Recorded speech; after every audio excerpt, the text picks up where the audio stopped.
Assalamu alaikum wa rahmatullahi wa barakatuh. Bismillahirrahmanirrahim. Alhamdulillahi rabbil alamin.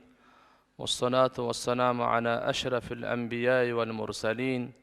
Muhammadi wa ala alihi wa ashabihi ajma'in. Amma ba'd. Hurmattуу musulman bir tuğandar, qadırlı atalar, ağalar, dostlar, iniler, ece qarindaşlar.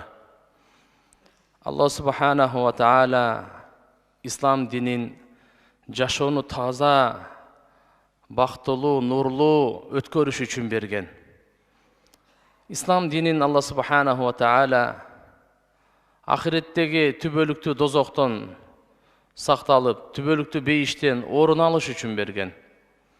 Бу дүйнөдө болсо айвандай болуп жашоодон, шайтандай болуп жашагандан сактанып, инсандай болуп түз жашаш үчүн берген. Bir kança İslam dinde ökümдөр бар, farzlar бар, vacipler бар, sünnetler бар, çekler бар. İslam dininin talapları Allah subhanahu wa ta'ala'nın insandı jaratıp buyruk bergen.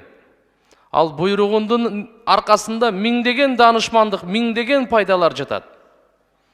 Ошол буйруктардын бирөөсү namaz окуу. Бүгүнкү биздин тема Ханафи мазхабтагы namaz окуу жөнүндө. Namazdın ordu, namazdın uluqtuğu, namazga Peygamberimiz Muhammed Aleyhisselam qanday көңүл бурган, qanday mani bergen, 5 вакыт namaz oku qaydan kelip çıkkan, qanday okuşubuz керек, bunun qanday paydalары бар.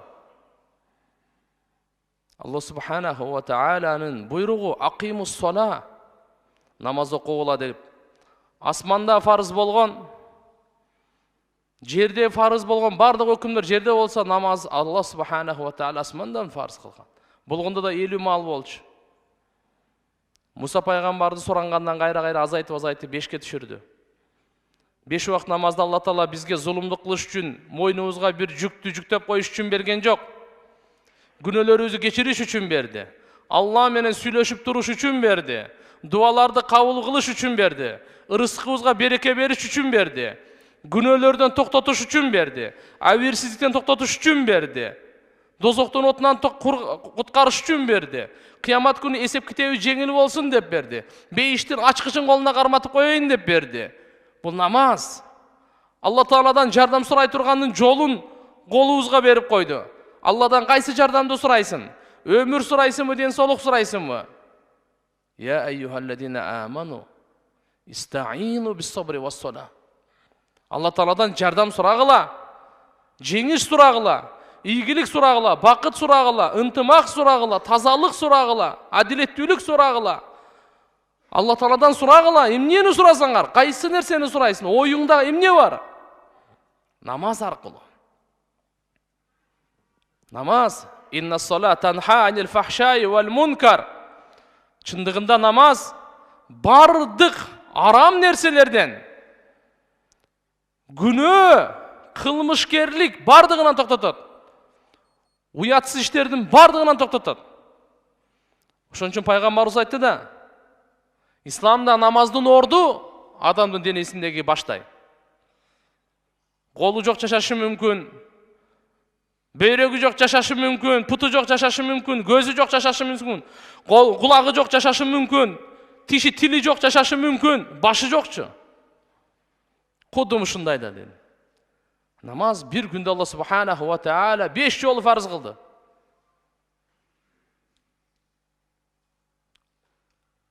Namazdın farziyatı, namazdın farzdığı bul. Öte ulu Allah subhanahu wa ta'ala bergen farz. Murunku ümmetler de namaz okugan. Peygamberimiz Muhammed Aleyhisselam'a çeyindağı.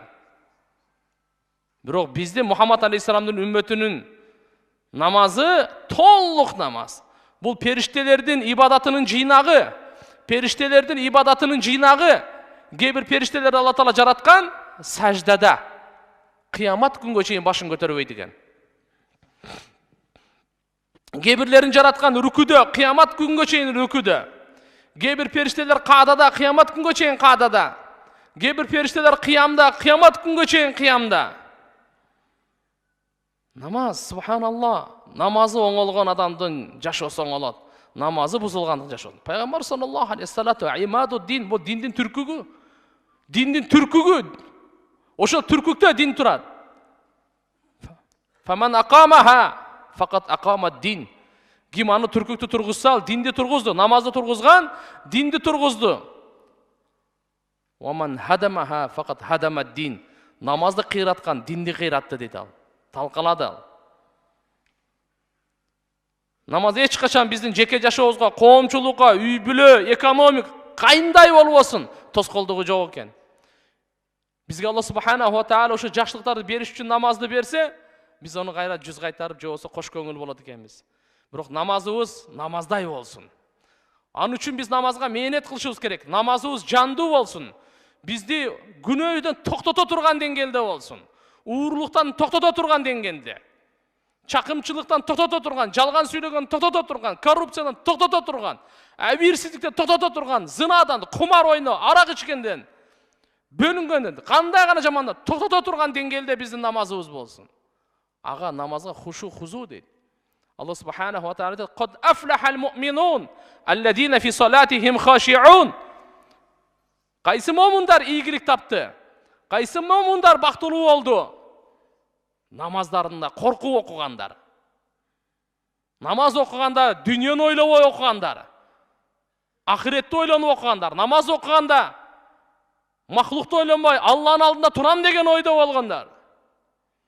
Бул намазы бунун жашоосуна нур алып келет, кабырына нур алып келет, ахиретине нур алып келет. 700 жерде айтылды Кур'ан-ы Каримде. Ишаратан, кинаятан бир жолу айтып койсо болот эле Алла Таала, намаз окугула, бүттү эле. Же болбосо намаз ушундай деп айтып койсо болот эле. 700 жерде, субханалла. Кыямат күнү аввалу ма юхасабул абд яуман кыяма ас-сала. Кыямат күнү эң биринчи эсеп китеп беребиз барыбыз. Ал намаздан бериле деген. Кимдин намазы оң чыкса, башка иштери да бардыгына оң чыгат. Намазынан жыгылса, кийинкилери да кыйын болот.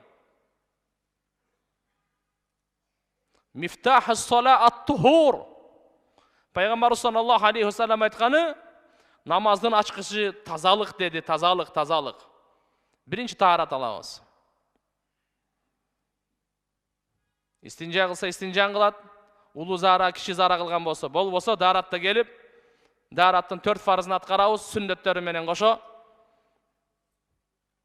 Бисмиллахир-рахманир-рахим, ниет кылдым ушу таарат алуудан, Алла Таалага ибадат кылып намаз окуйын деп, тазалыкты хасыл кылыш үчүн деп, калыс Алла Тааланын ыраазычылыгын ниет кылып, бисмиллахны айтышлык бул дагы сүннөт, ниет кылышлык дагы сүннөт. Колду 3 жолу жакшынакай жууп, сууну көрдүк кандай экенин. Тазабы? Таза. Оозга салып көрдүк. Даамы жок бекен, бузулуп кетпептирби? Оң колубуз менен мисвак болсо болду, жакшы, болбосо манжалар менен 3 жолу жакшы чайкап, оозду тазаладык, колду тазаладык. Эми жыты кандай экен? Даамды тил билет, жытты мурун билет. Мурдубузга алдык 3 жолу, оң кол менен сол кол менен пышкырып, жакшынакай тазалап, мурунду тазаладык. Эми ушу жүзүбүз ушун таза болгондон кийин фарызга даярдап келди бул сүннөттөр. Көзүбүздү көрдүк, суу таза, даамын көрдүк, таза, жытын көрдүк, таза. Эми фарызды аткарып коелу деп тур бетибизди жуудук. 3 жолу чач чыккан жерде ушу пешенеден тартып, кулактын жумшагы ийикти көтөрүп, жакшынакай жууп, ышкалап 3 жолу жууп. Андан кийин оң колубуз менен мынакей чыканакты кошуп жуудук, фарызды аткардык. Ушу таарат алып атканыбызда Алланын фарызын аткарып атам деген сезим болуш керек бизде. Алла Тааланын фарызын аткарып атам бул. Фагсилу вужухакум ва айдиякум илал марафиq. Жүзүңөрдү жуугула деген Алла буйрук берген. Чыканаң колуңарды жуугула, чыканаңарды кошуп. Була жуудук экөөнү тең.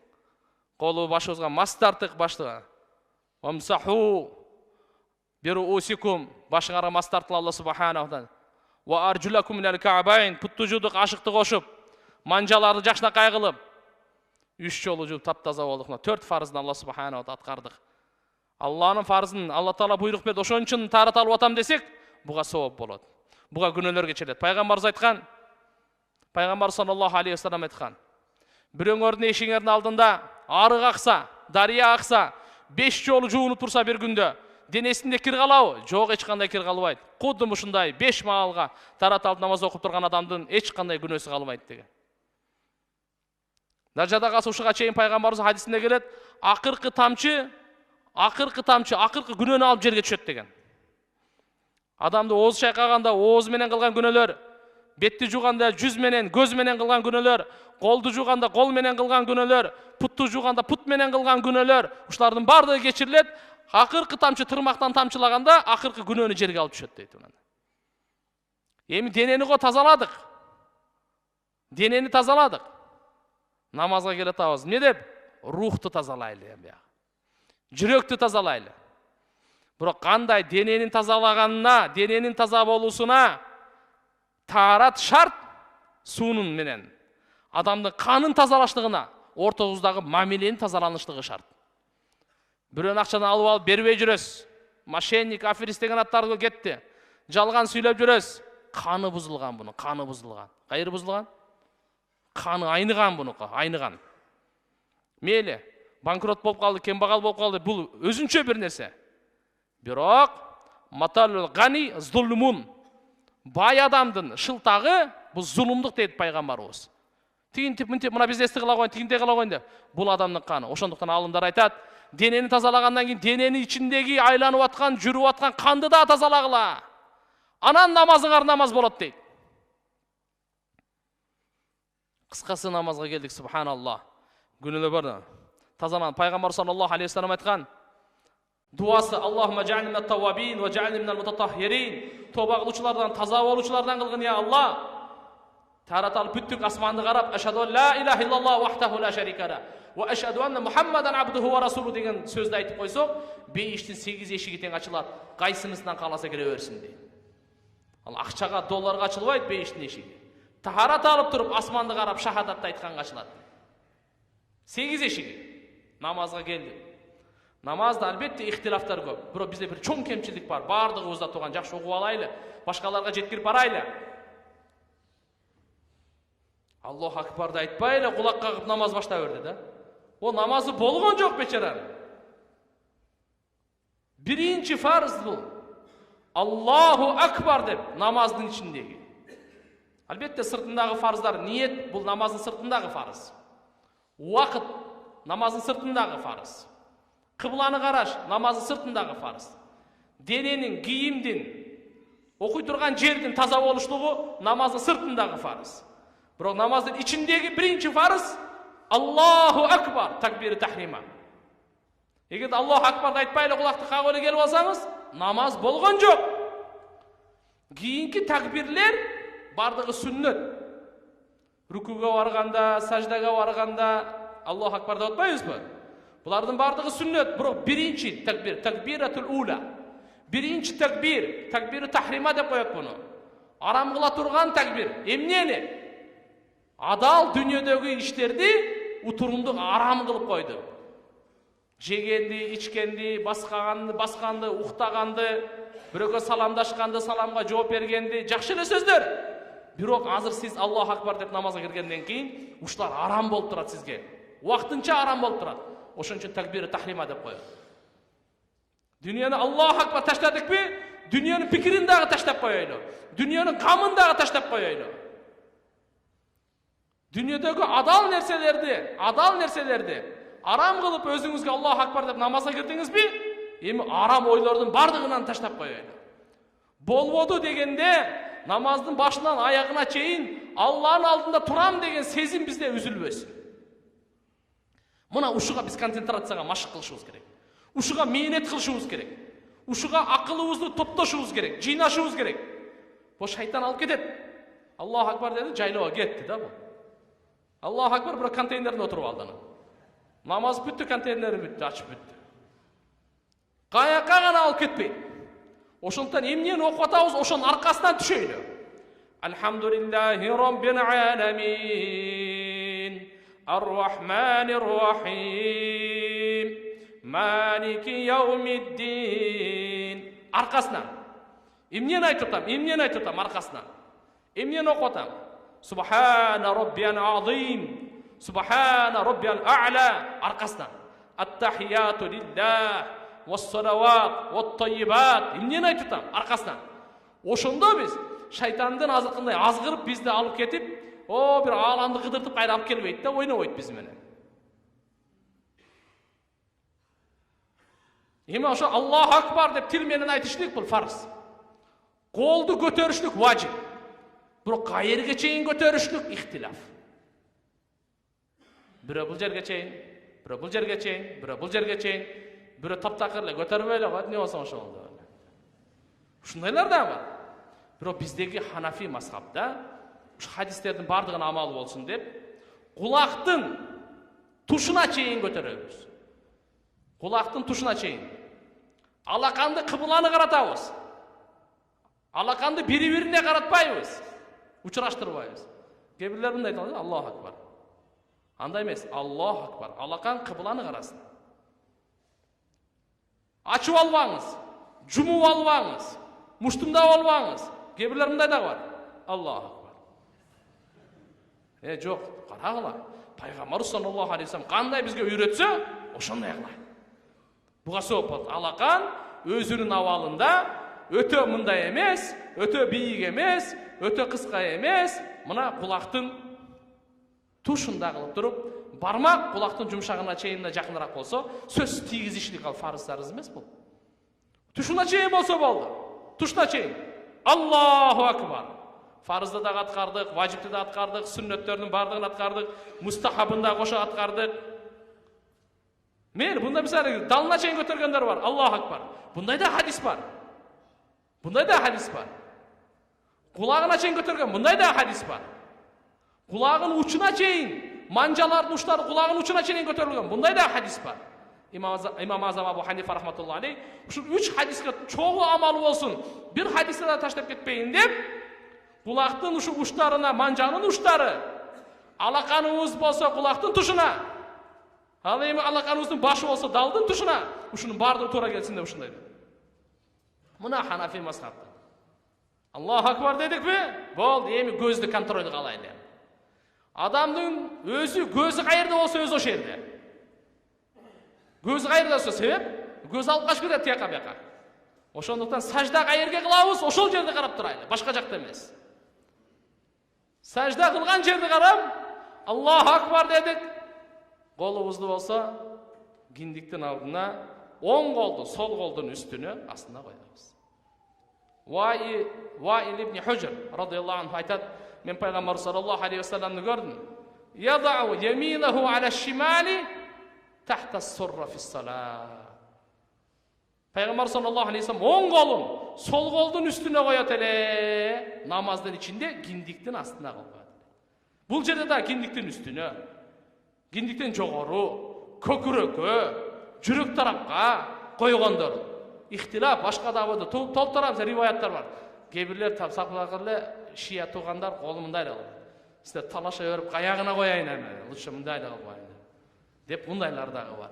Ошон үчүн биздеги карап туруп, колун алдына жаштакка койду. Путубуз өтө тайтайбай, өтө бириктирип албай, өзүңүзгө ыңгайлуу, далыңызга ыңгайлуу келген ушу акыбалда коюп турабыз. Бул колубузду кылгандан кийин мына ушул жерден анан Субханакаллахумма ва бихамдик ва табарак асмук ва таала жаддук ва ла илаха гайрук. Ауыздын айтышлыгыбыз, бисмиллахны айтышлыгыбыз, ушулардын бардыгы ичинде айтышлыгыбыз сүннөт болуп эсептелинет. Фатиха окуганыбыз, ичибизден амин дегенибиз, аминди сөзсүз айтайлы, сүннөт. Албетте үндү чыгарып айтабызбы, үндү ичибизден айтабызбы, алымдардын ортосунда, мазхабтардын ортосунда талаш бар. Ханафи мазхаб ичинде айткан жакшыраак десе, имам Шафиилер айтат, сыртында айткан жакшыраак дейт. Кандай болбосун, экөө тең жакшыраак да кичине талаш бар. Бири-бирин кээ бирлер болсо мына амин деп үнүн чыгарып айткан деп аларды жек көрсө, ичинен айткан деп буларды жек көрүп, андай бири-бирибизди жек көрбөш. Мусулман бири-бирин жек көрбөйт. Жакшы менен жакшыраактын кимисин жек көрөсүң? Арамды жек көрөйлү. Та ушуга чейин айтат. Бир мусулман, биз мусулманды эч качан жаман көрбөйлү. Мусулмандын кылган жаман амалын жаман көрөйлү. Урлук кылды, намаз окубайт, жалган сүйлөйт. Жаман амалын өзүн эмес. Андан кейін дағы біздің чоң бір кемшіліктеріміздің бірісі, рүкүгө барганыбызда тез эле ушул жерден эле баштап айтабыз да субхана роббиял азим дейчи. Жок. Субхана роббиял азим ал рүкүдөгү айтыла турган зикир. Буга чейин Аллаху акбар. Намазда бир дагы кичинекей бөлүк бош эмес. Алланын зикиринен бош эмес. Ушул жерде турабыз. Аллаху акбар дегенде Аллаху дегендеги адам баштап акбардагы рыда рүкүгө тийип калышыбыз керек. Төп-төз рүкүдө. Үстүнө суу кое турганса төгүлбөй турган. Фарыз бул эки тизеге чейин кол жетишлиги ушул фарыз. Бирөө жакшы ийиле албайт, бели ооруйт, же ушу эки тизесине чейин колу жеттиби? Фарыз аткарылды. Бирок буда сүннөт аткарылбай калды, важип аткарылбай калды. Ал кандай? Качан биз ушунда жакшы кармапты колду ачып, манжалар, тизелер жакшы кармап, башыбыз, белибиз, көчүк тарап бардыгы ушу түп-түз болуш керек. Болду, андан кийин ушул жерде субхана роббиял азимди 3 жолу айткандан кийин самиаллаху лиман хамида туруп, кээ-бирлер туруп турбай эле саждага кетет да. Ушул чатак. Пайгамбар саллаллаху алейхи вассалам айткан: "Асваун нас саракатан фис-сала." Уурулар көп дүйнөдөчү. Бирөө бюджеттен урдайт, бирөө адамдыкын урдайт, бирөө көчөдөн урдайт, бирөө дагы бир жерден урдайт. Бирок эң жаман ууру намаздан урдаган дейт да пайгамбарыбыз. Дүйнөдө уурулардын түрлөрү көп. Бирок эң жаман ууру кайерден урдаган? Сахабалар сурады: "Я Расулалла, кантип биз намаздан урдайт элек?" Пайгамбарыбыз айтты: "Рүкү менен сажданы толук кылбагандар, ушулар намаздан урдагандар" деди да. Ошондуктан бели түз бол. Кээ-бирде пайгамбар саллаллаху алейхи вассалам ушуга чейин айткан. Бели мындай түп-түз болбогон, кайра ушу рүкүдөн тургандан кийин түздөлбөгөн адамдын намазы да кабыл эмес дегенге чейин барган. Кабыл болбойт дегенге чейин барган. Ла туджиу ус-сала деп айткан. Аллади ла юқим сулбаху ау захраху, белин түздөгөн. Ошондуктан тургандар самиаллаху лиман хамида дегенден кийин белибиздин омурткалары, мойнубуздун омурткалары бардыгы өзүнүн жайына тупталыш болуш керек. Шашылбаңыз, түздөлгөнгө чейин сиз шашылбаңыз, саждага барбаңыз. Ушул жерден эле туруп турбай эле Аллаху акбар саждага кетип калышат. Ал туура эмес болуп калат. Ушунча аракет кылып, намаз окуп, мешитке убакыт берип, убактыбызды бөлүп, жумуштан бошоп келип аткандан кийин намазды да жакшы окуйду. Ушу түп-түз болгонго чейин. Ушу түз болгондон кийин анан Роббана лакал хамд. Ушул жерден айтабыз. Ушу түз болгондон кийин ушул жерде Роббана лакал хамд. Албетте башка дуалар да бар. Хамдан касиран таййибан мубаракан фи. Жана башка. Бирок кандай болсун түз болгондон кийин эми анан Аллаху акбар деп анан саждага барабыз. Намазды кичине токтоо окуш керек. Намазды шашылып-пашылып, эптеп-септеп окубаш керек. Токтоо окуш керек. Аллаху акбар деп саждага барганыбызда да биринчи эки тизени, андан кийин эки колду, андан кийин пешенени. Пайгамбар саллаллаху алейхи вассалам айткан: "Умирту ан асчуда ала саб'ати а'думин ва фи риваятин а'даин." Мен мага буйрук берилди дейт Алла Таала. Пайгамбар саллаллаху алейхи вассалам. 7 мүчөмө сажда кылганга. Пешене, эки кол, алакан, эки тизе, эки буттун учу. Ушу 7 жер сажда кылат, 7 өтөн кыбланы карасын. Кээде манжаларды, бутту манжаларды тик эле сайып коебуз. Жок, манжаларды кыблага каратышыбыз керек. Бутту манжалары кыблага карасын. Саждада бул эки колду алдыга, аркага, оңго, солго кылбай, ушу кулактын тушуна кылып сажда кылыш керек. Пешенебиз дагы, мурунубуз дагы тийип турсун.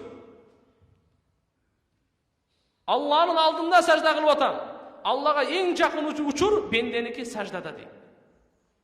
Ошон үчүн ушунда сажда кылганыбызда, мына колубуз кичине кенен болсун. Колтугубузга, же болбосо саныбыз ичибизге тийбесин. Эркектердин намазы аялдардын намазына караганда өзгөчөлүгү бар, айырмасы бар. Аялдар алар жапыс отурат, эркектердин көрсөт, мындай бийигирээк ачык болуп турат. Албетте жамаат менен окуганда колуңузду мындай кылып тигини кысып койбоңуз дагы. Жакыныраак эле кылыңыз, бирок мыналды ит, түлкү жаткандай эмес, чыканакты жерден көтөрүп туруңуз. Эки сажданын ортосунда бир таспих Субханалла дегенге чейин отуруп, андан кийин экинчи саждага. Ошол учурда сол бутубузду жыгытып, анын үстүнө отурабыз, оң бутту манжаларын кыбылга каратып тикке сайып, сол жактан чыгарып, оң жактан чыгарып турабыз. Андан кийин отургандан кийин ат-тахиятты окуп, ат-тахиятка салам бергенден кийин ушу менен биздин намазыбызда неме болот? Албетте намаздын негизгиси куму лиллахи канитин. Алла субханаху ва таала үчүн сиздер бардык мүчөңөрдү мындай тынч, Алладан коркутуп, бекем мындай кунуттей аракет берекети жок, сыртында дагы ичинде дагы Алладан коркуп туруп уга биз буйрулганбыз. Алла айтат: "Куму" намаз окуганыңарда, турганыңарда лиллахи канитин. Алла субханаху ва тааланын ыраазычылыгы үчүн сиздер эмне кылгыла? Тынч тургула. Ушу колуңар ар жерде тырманып, сакалыңарды мындай кылып, оң жак сол жакты карай берип, Алла эмне ойноп атабы, эмне кылды? Ошондон ишан Алланын алдында турганда, даже бир падышанын приемунда болуп калсаңыз, кантип турасыз сиз? Падышанын приемунда болсоңуз кандай турасыз? Намаз бул Алланын приему. Алланын алдына кирдиңиз. Ошого жараша адеп болуш керек, ошого жараша коркуу, жүрөгүңүздө ошого жараша азаматы, улуктугу болуп. Ушундай намаз ана сиздердин биздердин жашообузду оңдойт. Ушундай намаз бизди арамдан токтотот. Ушундай намаз бекем боло турган болсо, ал коррупция, акча таркатууга кереги жок. Кылмышкерлик менен күрөшүүнүн кажети жок. Кылмыш каякта болсун, намаз өзү токтотот буну. Прокурорлорго, сотторго ол эмдин ишин аз калмакта аларга. Ошондо туган Алла субханаху ва таала баарыбызга өзү ыраазы болгон, өзү жакшы көргөн, өзү талап кылган, буйругандай намаз окуганга Алла жардам берсин. Өзүбүз дагы балдарыбызды да, кыздарыбызды да намаз окутканга аракет кылайлы. Пайгамбар саллаллаху алейхи ва саллям Алла таала өзү айткан: "Биз сенин бир ырыскы талап кылбайбыз, ырыскыны биз беребиз сага дагы, башкаларга дагы. Сен намазга бекем бол, үй бүлөңү намазга бекем кыл. Үй бүлөңү намазга бекем кыл. Аял бала чакабыздар да намаз окусун, балдарга ушу 7 жаштан акырын үйрөтүп койгула деген, 10 жашка чейин барып дагы окубаса кичине уруп койгула деген, балагатка толгондон кийин намазды баштасын, тоң моюндук жолго кетип калбасын деп. Ошондон иншалла бул намаз деген бул өтө кыска бир жуманын хутбасында бир жарым саатта айтып бүтө турган нерсе эмес. Ар бир деталына кенен токтосок болмок, бирок жалпысынан айта кетейин. Мына Кудайга шүгүр, Ханафи мазхаб Кур'ани Каримден пайгамбарыбыздын сүннөтүнө аннык, ошондон далил алып өзүнө багытталган мазхаб. Ошон үчүн бул жердеги өзгөчө болуп турганы Аллаху акбардагы кулакка чейин, кулактын тушуна чейин кулак какканыбыз, андан кийин колду байлаганыбызда киндикке байлаганыбыз, андан кийин саждага барганыбызда бирибиздин тизебиз тийип, андан кийин колубуз анан пешенебиз тийгендиги, салам берип амин дегенибиз, өзүбүздүн ичибизден айтканыбыз, сыртыбыздан дагы айткан, башка мазхабтарда бар, Саудияда, башкаларда амин деп үнүн чыгарып эле айтат. Ал дагы мисалы катай эмес, пайгамбарыбыздын хадистери дагы бар. Бирок албетте биздин бул мазхаб пайгамбар саллаллаху алейхи ва салламдын хадистеринен, аяттарынан имам Азам Абу Ханифа рахимахулло амин бул дуа, истажиб деген дуа. Кандай? Истажиб деген дуа. Дуамды я Алла кабыл кыл деген сөз. Фатиханы окугандан кийин ошол жердеги тилектерди я Алла кабыл кыл деп туруп амин деп коюп атабыз. Дуа боюнча Алла тааланын өкүмү ичиңерде дуа кылла деген да. Уд'у раббака тадарруан ва хуфия.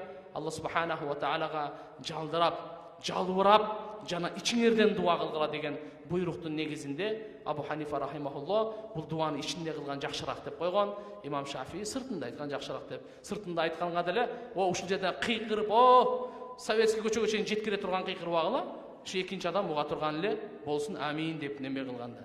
Анан ушу болор болбогон нерсени ортодогу мусулмандын негизги фарыз болгон мухаббаты, фарыз болгон бири-бирин урматы, фарыз болгон бири-бирин сыйына жаракат тийбеш керек. Эч качан бул мындай айтканда тирешине кетпеш керек да. Алла субханаху ва таала кабыл кылсын. Ва ахиру дауна алхамдулиллахи раббил аламин. Ассаламу алейкум ва рахматуллахи ва баракатух.